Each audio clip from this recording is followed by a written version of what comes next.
മറിയത്തിൻ്റെ കീർത്തനം എന്നതാണ് 6-ാമത്തെ അധ്യായം.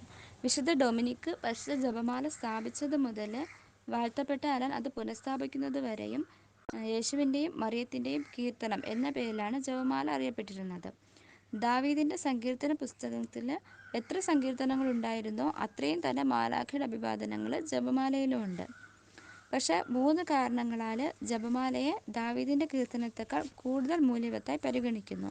അതിൽ ഒന്നാമത്തെ കാരണം എന്താണെന്ന് വെച്ചാൽ, ജപമാല യേശുവിനെ മനുഷ്യാവതാരം ചെയ്ത യേശുവിനെ വഹിക്കുന്നു. പക്ഷേ സങ്കീർത്തനമാണെങ്കിൽ അവിടുത്തെ ആഗമനത്തെ പ്രവചിക്കുക മാത്രമേ ചെയ്യുന്നുള്ളൂ. രണ്ടാമത്തേത്, യഥാർത്ഥ വസ്തു അതിൻ്റെ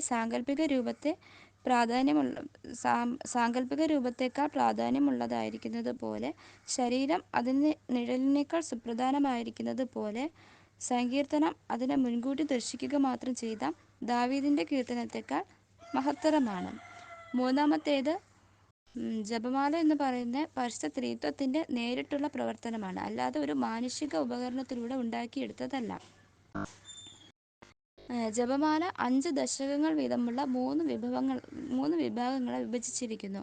അതിന് കാരണം എന്താണെന്ന് വെച്ചാൽ, പരിശുദ്ധ ത്രിത്വത്തിലെ 3 ആളുകളെ ബഹുമാനിക്കുക, യേശുക്രിസ്തുവിൻ്റെ ജീവിതവും മരണവും മഹത്വവും ബഹുമാനിക്കുക, വിജയസഭയെ അനുകരിക്കുകയും സമരസഭയിലുള്ളവരെ ബഹുമാനിക്കുകയും സഹനസഭയിലെ വേദനകൾ ലഘൂകരിക്കുകയും ചെയ്യുക. സങ്കീർത്തനങ്ങളെ 3 വിഭാഗങ്ങളെ വിഭജിച്ചിരിക്കുന്നു. അവയെ അനുകരിക്കുക. ഏറ്റവും അവസാനമായിട്ട്, ജീവിതകാലത്ത് സമൃദ്ധമായ കൃപയും മരണസമയത്ത് സമാധാനവും നിത്യതയിൽ മഹത്വവും ലഭ്യമാക്കുക.